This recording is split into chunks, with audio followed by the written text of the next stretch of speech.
Aaron Donald is downright disgusting.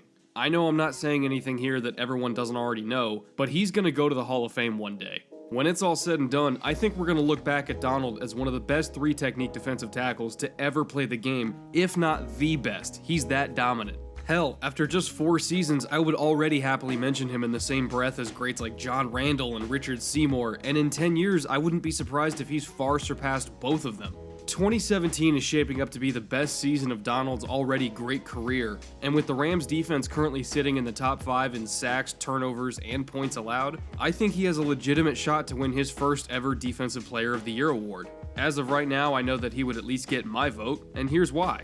When you look at Donald's tape this year, every single one of his 11 sacks is earned. He's not cleaning up after others, he's not getting schemed free on stunts, and he's not being left unblocked due to protection mistakes. Everybody knows he's coming. He's getting double and triple teamed every single game, but when he does get those golden one-on-one matchups, he outright destroys people. It's almost embarrassing what he's been doing to guards and centers this year, but those near instantaneous wins off the snap also highlight just how different and unique of an athlete Donald is compared to the men assigned to block him. 7 of Donald's 11 sacks so far this year are from his 2 signature moves, the swipe swim and swipe rip combos. You don't typically see defensive tackles have as much consistent success with the swipe move compared to, say, bull rushes or push-pull combos because it takes a lot of agility to pull off, which bigger guys usually don't have. But Donald is not your everyday tackle. He's a certified freak athlete packed into a 290-pound body that also happens to have extremely refined hand-eye coordination and balance. His ability to sync up his feet with his hands and string multiple moves together almost on instinct sets him apart from every other defensive tackle in the league.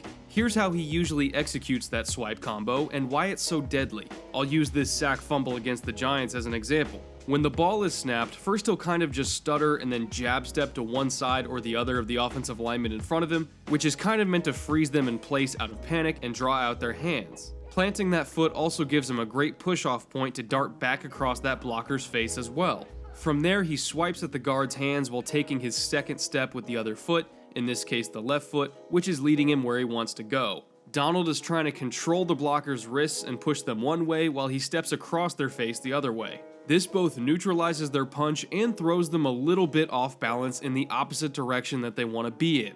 Notice here how Donald is crossing his feet for the 3rd and 4th steps to widen himself away from the guard, DJ Fluker, as he swipes at that punch. He wants to get as much lateral separation as possible before Fluker knows what hit him, because the wider he gets away from him, the harder it is for Fluker to turn around and recover. It's not just the swipe move that makes this work, it's the sidestep too and how you execute them at the same time. Your feet and hands have to be linked together and be perfectly synchronized, because as a pass rusher you only have a fraction of a second to get even with that blocker's hip and shoot through the gap before they're right back on you. It's a very small window of time that you cannot afford to miss. And since Donald is so quick and he's so disciplined in keeping his hands and feet working together, he's able to get way wide of Fluker here before he can take even a single step to recover. From there, Donald explodes through the gap, rounds the corner, and flattens to the quarterback for a sack fumble, which is of course recovered by the Rams. Donald does this literally every single game, and it works every single game. He jab steps to draw out the punch, swipes it away while sidestepping across the blocker's face, maintains his balance as he widens out, and then finishes by bursting through the gap before the guard can recover. He might throw in a club or a rip move here and there to finish if he needs it, especially if he gets picked up on a double team, but he's so fast that more often than not that initial move is all it takes to ruin people's day. This swipe combo comes so naturally to him that against the Cardinals he literally threw it back to back against a double team and beat both the guard and center on his way to a sack. He torched them both consecutively with the same damn move. Donald is simply the best in the NFL at linking his feet to his hands, and nobody else except JJ Watt, Von Miller, and probably Joey Bosa even come close. But that's not all he can do. He's a master technician for a reason, and he's always got a counter move up his sleeve when that go-to combo doesn't work. Look no further than this sack in Week 3 against 49ers right guard Brandon Fusco. Off the snap, he takes a big, wide step outside against Fusco and tries to land a swipe to rip combo so he can get the corner through the B gap, but the swipe misses and does not neutralize the punch, so Fusco is able to get into Donald's chest and start to lock him down. Seeing that he won't be able to get the corner, Donald then immediately goes into attack mode back inside and gets a hand on Fusco's inside shoulder. He's trying to create an angle to get himself into the A gap since the B gap was taken away, and he does it by pushing Fusco back and outside as he works across his face to the inside. Donald again crosses his feet on those two big steps to get lateral separation the same way he does with the swipe combo, and finishes it with an arm over just to make sure his chest stays clear. Aaron is so nimble and so light on his feet that he's hard to mirror as a blocker as is, but when he also pins you outside with that little push on your shoulder while he darts inside, you just can't do anything. There's nothing you can do to slow him down, the leverage just isn't there. And then he takes those big steps to burst through the gap and finish the play, and honestly, it's just a helpless feeling. He's simply a more explosive, more refined, and more balanced athlete than pretty much every offensive lineman in the league, so pretty much everyone struggles to block him. You think you have him stopped by taking away that corner, but all you did was just make yourself vulnerable to the counter move that he can throw anytime he needs to. It's infuriating as an offensive lineman because you're basically damned if you do and damned if you don't. There's no winning against this, you just kinda have to survive. And if the explosiveness and lateral agility weren't already a big enough problem, he's got great technique in his power rushes too. One of my favorite sacks of his this season was in Week 6 against Jaguars guard Patrick Omameh. Omameh is 6'4", 327 with 34-inch arms, mind you, which are basically tackle dimensions, while Donald is barely 290 pounds with 32.5-inch arms. Just looking at pure length and bulk on paper, Omameh should have no problem here against a power rush,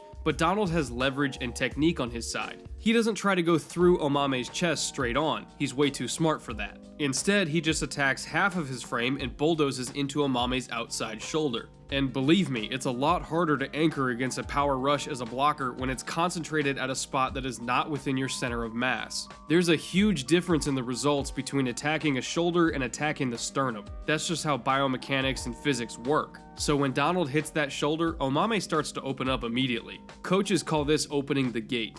You want to get the blocker's shoulders turned perpendicular to the line of scrimmage because once that upper body turns, the hips and lower body go with it. And if you get an offensive lineman's hips turned before they get enough depth in the pocket, it's over. You've got a sack right then and there.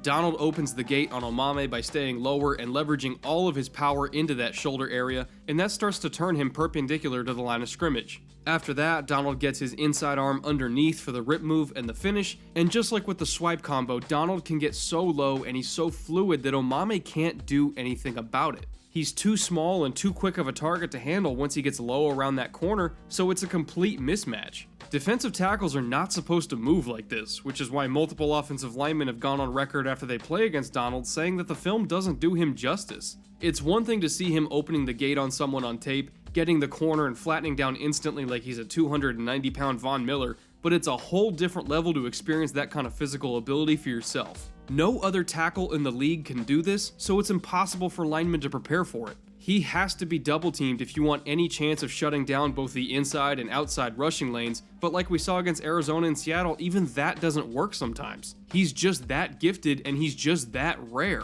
When Donald was coming out of college, I had him pegged as a surefire future All-Pro and a top 5 lock. For reference, in my mock draft that year, I had him going 5th overall to the Raiders, though I gotta say, even I didn't expect him to be this good. How he fell to the 13th pick, I will never know, but you better believe Rams fans are thanking the football gods every single day that he did. This is a once-in-a-generation type of player who single-handedly wrecks games and has helped put his team on the short list of legitimate Super Bowl contenders. Calais Campbell, Jalen Ramsey, Chandler Jones, and Bobby Wagner have all gotten significant publicity as Defensive Player of the Year candidates, but to me, there's only one real option.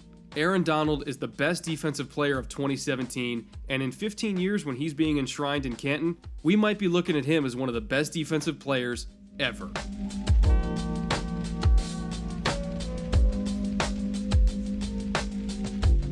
Thank you so much for watching this week's episode, which is of course sponsored by our friends over at the BetDSI Sportsbook. They've done so much to support the growth of this channel this season, and their promotion for all film room viewers is still going on right now. Sign up with the promo code FILM25 today, and you can get a free $25 wager credit to use on the BetDSI Sportsbook, and any money you win from that free wager credit is completely yours to keep. You can cash out your winnings, you can use them to double down and turn it into even more cash. Whatever you want to do is up to you. I'm just giving you the promo codes and turning you guys loose. So if you want to try to make some extra cash, or maybe just dip your toe into betting on NFL games without any consequences, go to betdsi.com, enter FILM25 as the promo code, and go nuts. Let me know how much you guys win in the comments. I'm sure some of you guys are going to be doing a hell of a lot better on picks than me this year, as you've seen week to week. And I'll give you guys a shout out next week for being way, way better at my job than I am.